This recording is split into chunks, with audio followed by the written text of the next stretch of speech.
Mivel ő tényleg ismeri a szíveteket, és tudja, hogy mire van szükségetek, ezért én elmondom, ami a szívemet nyomja, és amit ajándékba kaptam, és hiszem azt, hogy a Szentlélek kinek kiosztja, az szerint, hogy mire van szüksége a folytatáshoz.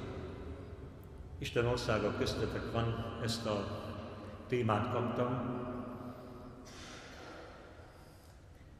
Mi az Isten országa? Azt mindannyian tudjuk, hogy nem földrajzi hely. A Szentírásban ez a kifejezés szerepel az evangéliumokban, hogy Basileia tu Teu, Istennek a királysága, Istennek a császársága. Mind a két fogalom eléggé távol áll tőlünk, mert demokráciában élünk, és nem akarunk királyokat és császárokat a nyakunkba venni.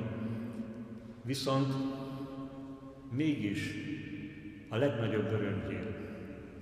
Amikor ezen gondolkodtam, akkor nekem segített az, hogy Isten országa az Isten uralma itt a Földön, és még két fogalommal kiegészíteném: Isten szeretet uralma, és még hozzátenném azt, hogy Isten gyengébb szeretet uralma.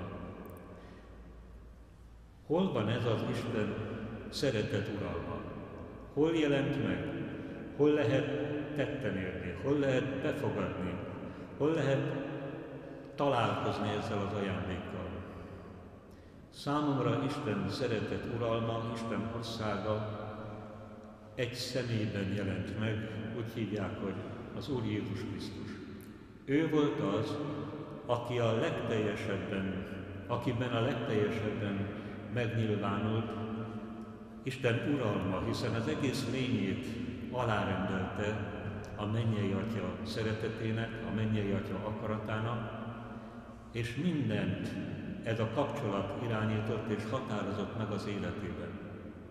Ő volt az, akit a legteljesebben betöltött Isten az ő szeretetével, gyengéd szeretetével, és ezért egy személy az, akiben megjelent Isten szeretet uralma, Isten országa itt a Földön, és ahol Jézus Krisztus valóságosan jelen van, ott tetten érhető ez az ajándék. Ott befogadható ez az ajándék, amit úgy hívunk, hogy Isten országa, szeretet uralma köztünk és bennünk. Jézus kijelenti, hogy Isten országa nem itt van vagy amott, Isten országa köztetek van, vagy egy másik helyen, Isten országa bennetek van.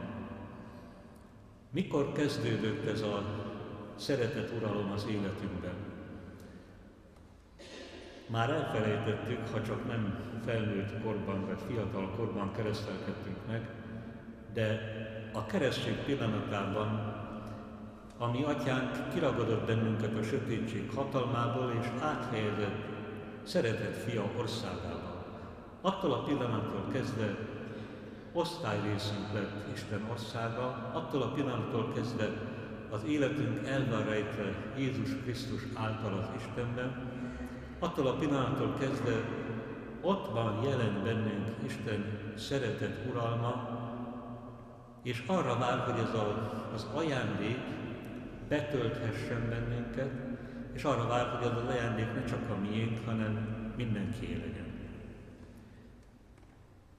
Mikor válik ez az ajándék láthatóvá? Hiszen mindegyikünket megkereszteltek, az Atya, a Fiú, Szentlélek nevében, mindannyian részesedtünk ebben az ajándékban, de mikor válik láthatóvá? Az első lépés a Szentírás tanúsága szerint a megtérés. Amikor befogadjuk önként szabad választással, vagy alárendeljük magunkat ennek a szeretet uralomnak, önként és szabadon, ahogyan Jézus Krisztus tette a mennyei Atyával való kapcsolatában. A megtérés az első és legfontosabb lépés. Ez sokfélét jelenthet azok számára, akik nincsenek kapcsolatban a Jóistennel, a megtérés, ennek a kapcsolatnak a felfedezése. Az Ószövetségben a megtérés azt jelentette, hogy szakítanak a bűnnel, és újra visszatérnek a törvényhez, Isten parancsolatainak a megtartásához. Ez érvényes az Új Szövetségben is, de mivel egy személyben jelent meg Isten szeretet uralma, ezért többet jelent a megtérés. Akkor térünk meg az Új Szövetség tanítása fényében, amikor személyes kapcsolatba kerülünk Jézus Krisztussal, amikor elfogadjuk őt életünk urának, és amikor önként és szabadon elkezdjük követni, vagy egyre több területét az életünknek alárendeljük az ő szeretetének és az ő jelenlétének. Ekkor adjuk meg azt a lehetőséget katolikus keresztényként, hogy az, amit megkaptunk ingyen, feltétel nélkül, ajándékként, már a keresztség pillanatában az kibontakozza. Ekkor kezdünk személyesen kapcsolatba kerülni Jézussal, és 16. Benedek pápánál olvastam, hogy a kereszténység az életünkben a találkozásnál kezdődik. Amikor személyesen találkozunk a feltámadt és köztünk, vagy bennünk élő Jézus Krisztussal.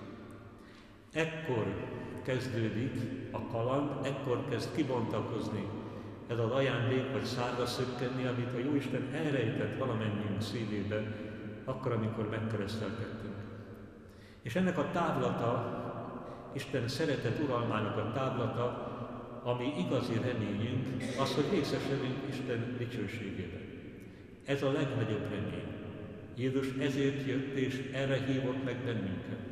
Mindannyiunknak megvannak a hétköznapi reményei, amik jók, amikre fontos odafigyelni, de ha letapadunk ezeknél a reményeknél, akkor sok-sok csalódás ér bennünket. Minden hétköznapi reményünket a legnagyobb remény távlatába kell helyezni és megélni, és ez a legnagyobb remény az Isten dicsőségébe való részesedés. A mennyek ország. Ez a célunk.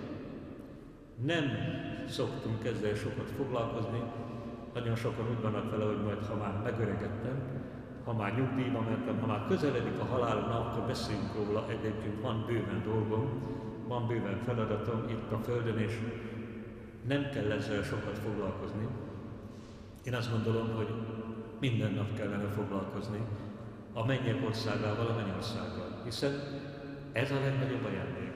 És már elkezdődött, akkor, amikor megkeresztelkedtünk, az Isten dicsőségében részesedtünk, hiszen Jézus Krisztus az Atya dicsősége közöttünk.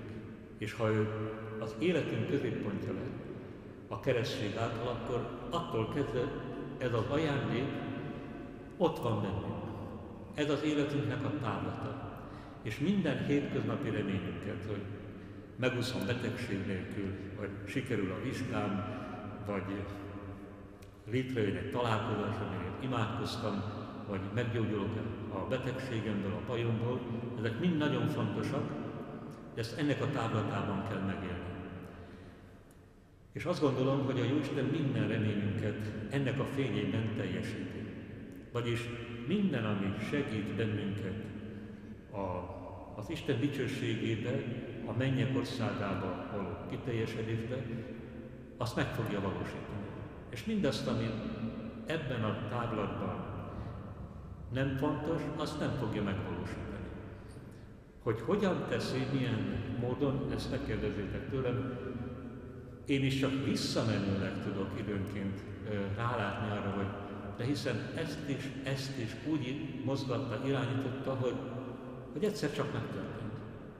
És azért történhetett meg, mert beleillik az Atya által felkínált életcélomba, amit már a keresztségnél meghatározott, hogy részesedjek az ő dicsőségébe, és Jézus ezért jött. Mindannyiunkat szeretne elvinni az Atyához, mindannyiunkat szeretne részesíteni az Atya dicsőségébe, a mennyek országának a dicsőségébe, elment és helyet készített nekünk. Azt látom, hogy egyáltalán nem jelent igazán nagy dolgot az életünkben a mennyországban. Annyira lekötnek bennünket a földi dolgok, annyira lekötnek bennünket a világi gondjaink, feladataink, a gyereknevelés, a közösségépítés, az egzisztenciánknak a kibontakoztatása, a közeli és a távoli jövőnek a menedzselése, hogy egyáltalán nem foglalkozunk ezzel az ajándékkal. Azzal, amelyik állandóan ott van, és amire az egész életünket fölfűzi a mennyei Atya. Mersz-e igazi reményben élni? Vagy akarsz-e igazi reményben élni? El tudod-e fogadni azt, hogy ez a te életed karrierje? Biztos, hogy máshol álltál. Ez a karrier. Ez a legnagyobb karrier, mert ennél nagyobb ajándékot vagy sikeres életet nem tudhatunk, mint a Isten dicsőségében való részesülés. A szentek tudták, és e szerint éltek. És minden, ami útba volt, ami nem ebbe az irányba mozgatta az életüket, azt szebétnek és pejvának tekintették. És mindent, ami ebbe az irányba segítette őket, az pedig fontos lett számukra. Az ő életük a bizonyíték arra, hogy lehet az Atya dicsőségében élni, már itt a Földön, és ebben a reményben. Ez olyan kincs, amelyről tanúságot kell tenni. Menjetek és hirdessétek, mondja Jézus a tanítványoknak, elérkezett az Isten országa. És nem csak azt mondja, hogy hirdessétek, hanem azt kéri tőlük, hogy hát mutassátok meg. Mert ha csak beszélek Isten országáról, de nem mutatom meg, hogy tényleg elérkezett Isten szeretet uralma, akkor azt mondják, hogy hát erről másik beszélt, és nem jelent igazán semmit. Amikor elküldi Jézus a tanítványokat, akkor azzal küldi el, hogy menjetek, és űzzétek ki az ördögöket, gyógyítsátok meg a betegeket, támasszátok fel a halottakat, vagyis mutassátok meg, hogy Isten szeretet uralma itt van. Minden gyógyulás, minden szabadulás az ennek az örömhírnek a kézzel foghatóvá válása. És mutassátok meg. És ha megmutattátok, tegyétek hozzá, hogy elérkezett. És el fogják hinni. De ha csak azt mondjuk, hogy hát van egy jó hírünk, elérkezett az Isten szeretet uralma, de ezt nem tudjuk megmutatni, akkor nem fogják elérni. És Jézus is ezért tartotta fontosnak a gyógyításokat, a szabadításokat. Ezek mind-mind jelek voltak. Annak az örömhírnek a megjelenítése, hogy elérkezett a földre Isten szeretet uralma, és ahol ez a szeretet túlárad, ott a betegek meggyógyulnak. Ahol ez a szeretet túlárad, ahol ez az irgalom megjelenik, ott megszabadulnak. Ott a démonnak egyszerűen nincs maradása. Nem kap teret és lehetőséget, mert Isten dicsősége fényében ő neki nincsen, nem tud labdálódni. Meg kell mutatni. Küldetésünk van arra, hogy Isten szeretet uralmáról tanúságot tegyünk. A nehézség ebben az, hogy az üzenet mi magunk vagyunk. Vagyis, ha nem látszik az életünkön, akkor csak papolunk. Nem csak mi, ti is. Akárhol vagytok, csak nem így mondják, hanem azt mondják, hogy álszent, farizeus keresztények, megképmutatók, mert nem látszik az életükön az, hogy valóban elérkezett. És ezért az első és legfontosabb a megtérés után az, hogy megengedjem az Atyának, a mennyei Atyának, hogy ahogyan a misében átváltoztatja a kenyeret és a bort Krisztus testévé és vérévé, ugyanúgy koncentrálja, változtasson át engem is. És ha megengedem, megteszem. Igaz, hogy nem úgy, ahogyan álmodtuk. A szentmisében én vagyok a pap, aki kezébe veszi a kenyeret és a bort, és Krisztus az áldozat. Megengedi, hogy szeretett áldozatként bemutassam őt a közösség számára. Amikor vége a misének, akkor helyet cserélünk. A következő misé. A két mise között Jézus a pap, aki kezébe veszi az életemet, és konszekrálja, átváltoztatja, ha megengedem neki. A kenyér érti és átváltozik. A bor érti és átváltozik. Az ember érti, ha érti, és ellenáll. Nem akar átváltozni. Nem akarjuk, hogy Isten konszekráljon bennünket, mert ennek az az ára, hogy meg kell halnunk önmagunk számára, és csak Istennek és másoknak kell élni. A mag halála, a búzaszem halála itt a földön az ár annak, hogy Isten szeretet uralma megjelenjen az életünkben olyan fokon, hogy az átjárjon bennünket, és eljusson a többi emberre is. Ha igent mondunk a megtérésünkkel arra, hogy vedd kezedbe az életedet. Egyébként minden mi atyánkban ezt kimondott, csak nem gondolod komolyan. Legyen meg a te akaratod, jöjjön el a te országod. És ezt megpróbálod újra és újra elimádkozni. Az eredmény viszont az, hogy legyen meg az én akaratom a te segítségeddel, mert én tudom, hogy mire van szükségem, meg a gyerekeimnek is, meg a egyháznak is, meg a világnak is. És jöjjön el az én országom. Az, ahogyan én szeretném, ahogyan én remélem, ahogy én tartom jónak, fontosnak, hogy kell kinézni ennek a világnak, benne az egyháznak, benne a családomnak, az unokáimnak, gyerekeimnek, feleségemnek, férjemnek, mert mi mindig mindent tudunk. Miközben mondjuk azt, hogy legyen meg a te akaratod, jöjjön el a te országod, meg se érint bennünket. Pedig komolyan veszi, amit mondunk. És minden alkalommal, ha belegondoltok és őszintén imádkoztatok, elmered hinni, hogy reggel elmondtad a mi atyánkot, és utána történt, ami történt, balesetet szenvedtél, meghallottad, hogy baj van a fiat házasságában, meghallottad, hogy mit csinált az unokád, elmered hinni, hogy ebben Isten akarata működik? Vagy nem mered el? Mi egész más gondolunk Isten akaratáról. Azt gondoljuk, hogy nincs más dolga, mint vigyázzon a pénztárcánkra, hogy ne legyen krízis, vagy válság, legkevésbé bankválság, mert akkor minden összeomlik. Őrizze meg egészségünket, ha lehet 100 évig, vigyázzon a kapcsolatainkra, és menedzselje a terveinket. Mert mi mindig tudjuk, hogy mi a legjobb nekünk. És ez az Isten nagyon jó Isten. És ebben az Istenben lehet hinni. Szeretjük is nagyon, amikor azt csinálja, amit mi kérünk. Ez a mi bálványistenünk, amire a Pepa azt mondta, hogy a talicska Isten. Beteszed a talicskába, és tologatod, és mondod, hogy követlek téged, bárhová mész.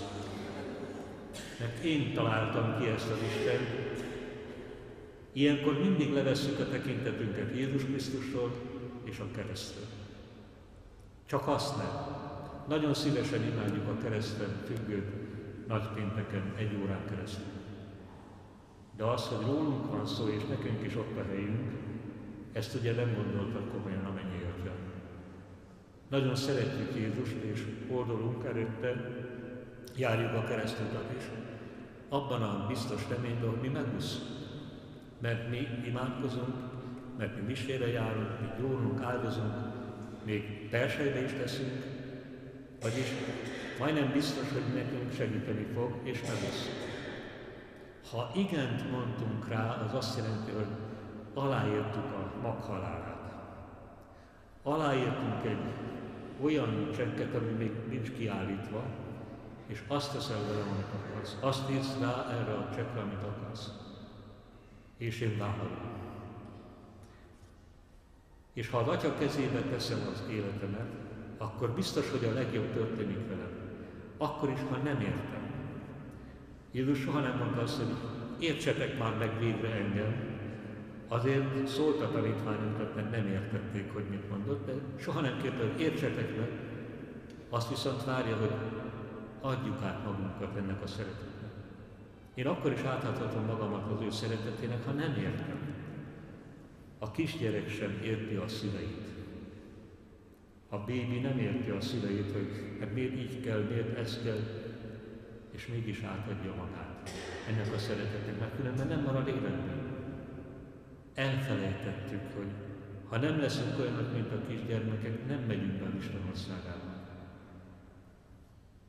Ha szeretnénk, hogy Isten szeretet uralma átjárjon, betöltsön, és még másokhoz is eljusson rajtunk keresztül, akkor át kell adni magunkat újra és újra, minden helyzetben ennek a szeretetnek. A többit a mennyei Atya el fogja végezni. Lehet, hogy nem lesz dicsőséges, és tele lesz egészen hétköznapi, profán és szenvedésekkel tarkított dologgal az életünk, de teljesen biztos vagyok abban, hogy akkor is végzi a mennyei Atya, amikor én nem látom és nem értem, hogy ezt hogy csinálja. Nem köteles mindent elmagyarázni nekem. És nem kell mindent az orromra kötnie, hogy értsem, és akkor a következő lépés megtegyem. Azt kéri, hogy higgyek, hogy bízzam rá magam. Akkor is, ha nem értem, mert ő az Isten. Ő az én atyám, ő az én megváltom, és kövessem azt a példát, amelyet Jézus elém élt. Szent Pál azt kéri a filippiektől, hogy ugyanaz a lelkület legyen bennetek, amely Krisztus Jézusban volt, és ugyanezt kéri tőlünk is. És leírja azokat a szempontokat, amelyek által ez a lelkület, a krisztusi lelkület megjelent közöttünk, láthatóvá vált. Istennel való egyenlőségét nem tartotta olyan dolognak, amelyhez mint zsákmányhoz ragaszkodjék, hanem szolgai alakot öltött. Nem őrültség ez? Ha követni akarod Jézust, ha átadod magad ennek a szeretetnek, akkor ez az utat, az utolsó hely. Elméletben ilyet mondok rá, de ki vagyunk akadva még akkor is, ha csak a pénztárnál beelőz valaki. Mert előbb ért oda, és én hátrébb kerültem egy picivel, és már mondjuk is a magunkért. Persze katolikus módon nem káromkodunk, de jól megmondjuk neki a véleményünket. Szolgai alakot öltött. Mosta a tanítványainak a lábát. Azt a munkát végezte el, ami a szolgák dolga. Mi lelkesen gyakoroljuk nem a lábmosást, hanem a fejmosást. Mossuk egymás fejét. Családban, családon kívül, egyházban, egyházon kívül.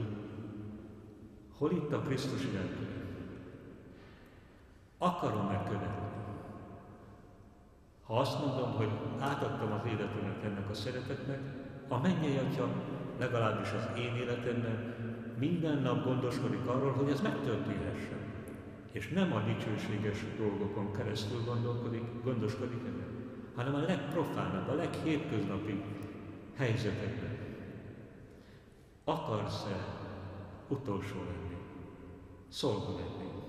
Ha igen, akkor kezd kialakulni benned a Krisztusi lelkület. Akkor nem csak mondtad, hanem meg is engedted, hogy az Atya kibontsa ezt a te életedből. Kiüresítette magát. Ezt is a Krisztusi lelkület jellemzőjének írja le Pál apostol. A legnagyobb önkiüresítést Krisztus végezte. Ő a világmindenség ura és teremtője. Minden általa lett. Minden benne áll fönn. A kozmosz, a csillagrendszerek. Ez az ország, ez a templom, a te családod élete. Minden ebben a Krisztusban áll fönn. És ez a elképzelhetetlenül hatalmas Isten kiüresíti magát és beletestesül egy csecsemőbe. Kiüresíti magát, és nem csak, hogy beletestesül egy csecsemőbe, egy olyan nép tagjaként, amelyik megvetett volt a nemzetek között, és utálták, vállalta egy rabszolga, gyarmati sorban élő népnek a sorsát, ahol nem volt közbiztonság, se nyugdíj, se szociális háló, és emberi jogok sem voltak. Az volt, amit Pilátus meg a többiek döntöttek. Merte vállalni, mert bízott az Atya szeretetében, és rábízta magát erre a szeretetre, meg Mária és József szeretetére. Kiüresítette magát a végsőkig, mert nem csak, hogy ember lett, az élő testbe testesült bele, de elment a legvégsőkig, a halott anyagba testesült bele, a kenyérbe meg a borba. Ő az élő Isten. És mindezt azért, hogy egyé válhasson veled meg velem. Elmegy a végsőkig. Akkor tudok egyé válni a másikkal, ha kiüresítem magamat. Akkor tudom átadni magamat Istennek és a másik embernek a szeretetben, ha én magamat kiüresítem. Ha ez kimarad, akkor csak igent mondtam, és nem működik. A kettőt együtt kell. Kiüresíteni magamat, és egyszerre átadni magamat, vagy fordítva, mindegy, hogy melyik az első, csak együtt mozogjon a kettő, az önátadás és az önkiüresítés. Ő átadta magát teljesen az Atyának, kiüresítette magát, és így aztán át tudta adni magát teljesen a szeretetnek. Emberré lett. Valóságos ember lett az Isten. Egyszerre volt valóságos ember és valóságos Isten. A legtöbb eretnekség a 2000 év alatt abból fakadt, hogy vagy csak az emberi oldalát hangsúlyoztuk, és szupersztárt csináltunk belőle, vagy pedig csak az isteni részét hangsúlyoztuk, és követhetetlenné vált. Mind a kettő esetben, mert itt lehúztuk a saját szintünkre, ha csak ember, akkor nem kell követni. Szupersztár, akit csodálhatunk, ha pedig csak Isten, akkor követhetetlen. De ő együtt, egyszerre Isten és ember. Ezt a legnehezebb elhinni. De amikor ez tényleg a szívünkig hatol, ennek a titoknak a ajándéka, akkor kezdünk nem félni attól, hogy emberek vagyunk. Akkor kezdünk igazán emberré válni. Valóságos emberré. Olyanná, aki